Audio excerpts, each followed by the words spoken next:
કેશોદ નજીક વંથલી તાલુકામાં આવેલ ગાદોઈ ગ્રામજનો અને બાજુમાં આવેલ જેતપુર સોમનાથ હાઈવે પરના ગાદોઈ ટોલનાકા સંચાલકો વચ્ચે લાંબા સમયથી વિવાદ ચાલી રહ્યો છે, જેમાં ગાદોઈ ટોલનાકાની બંને તરફે ગાદોઈ ગામમાં થઈ બાયપાસ નીકળતો હોય વાહન ચાલકોને ટોલ ટેક્સ ભરવો ન પડે તે માટે સ્વયંભૂ બાયપાસ તરીકે ગાદોઈ ગામમાંથી પસાર થઈ ટોલ ટેક્સ બચાવી રહ્યા છે। ત્યારે ટોલ નાકા સંચાલકો ટોલ નાકાને ટોલ ટેક્સમાં નુકસાની થતી હોવાનું જણાવી રહ્યા છે, જ્યારે ગાદોઈ ગ્રામજનો તેમના ગામમાંથી પસાર થતો જાહેર રસ્તો હોય ગમે તે પસાર થઈ શકે તેથી રસ્તો બંધ કરી ન શકાય તેવું જણાવી રહ્યા છે।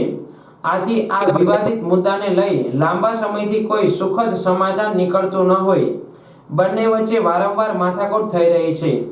એવી જ રીતે ગત બુધવારની રાત્રિના ગાદોઈ ટોલનાકા સંચાલકો અને ગાદોઈ ગ્રામજનો વચ્ચે મારામારીની ઘટના બનતા બંને પક્ષની સામસામે ફરિયાદ નોંધવામાં આવી છે, જેમાં ટોલનાકા મેનેજર રાજેશભાઈ છૈયાએ પોલીસમાં સરપંચ સહિત ગ્રામજનો દ્વારા ટ્રેક્ટર આડું રાખી કેશોદથી જૂનાગઢ જતો નેશનલ હાઈવે બંધ કરી દઈ ગાદોઈ ગામમાં રસ્તો ડાયવર્ટ કરવામાં આવ્યો હતો।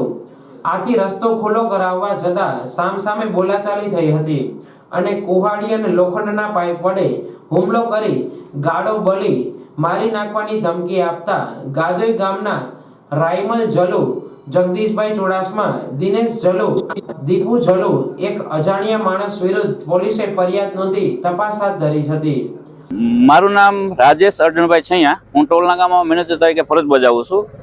અહીં ગામ લોકો આગળ 500-700 મીટર આગળ એક ટ્રેક્ટર આડું રાખીને વાહનો ડાયવર્ટ કરવાનો ડાયવર્ટ કરતા હોય એવી મને અહીંયા માહિતી મળતા હું સ્થળ ઉપર મારા બે ત્રણ સુપરવાઇઝર અને હું ગયેલ।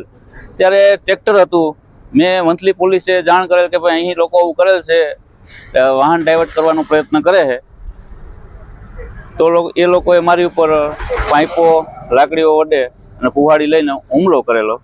મેં વિધિવત મારા વંથલી તાલુકા પોલીસ સ્ટેશનમાં અરજી કરી દીધી છે। તે સામે પક્ષે ગાદોઈ ગ્રામજનોએ જાહેરમાં આવી ટોલનાકા સંચાલકો પોતાને ટોલનાકામાં નુકસાની જતી હોય પોતાના ગામનો જાહેર રસ્તો બંધ કરી દેતા હોય તેમ કહી ગામ લોકો અને સગા સંબંધીઓએ અવર જવર કઈ રીતે કરવી તેવું કહી રસ્તો ખુલ્લો કરાવવાનું કહેતા ટોલનાકા કર્મચારીઓએ હુમલો કર્યો હતો। આથી પોલીસે ગાદોઈ ગામના રાયમલભાઈ પુંજાભાઈ જલુની ફરિયાદના આધારે રાજેશ છૈયા, વિજય ઉર્ફે લાલો વેરડા, નવગણ વેરડા, ચંદ્રેશ વેરડા તેની સાથે 11 જેટલા અજાણ્યા લોકો વિરુદ્ધ હાથમાં પાવડાના હાથા વડે હુમલો કરી ગાળો બોલી જાનથી મારી નાખવાની ધમકી આપી હોવાની ફરિયાદ નોંધી તપાસ હાથ ધરી છે। મારું નામ જયાબેન રાયમલભાઈ જલુ, હું ગાદોઈ ગામના સરપંચ છું।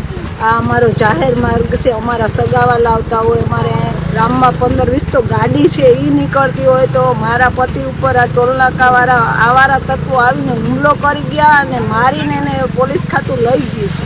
એટલે આ રસ્તો અમારો બંધ થવો ન જોઈએ, જાહેર રસ્તો કોઈથી અમારા ગામના વાડીએથી માણસો આવતા હોય ને એને પણ લઈ ગયા છે।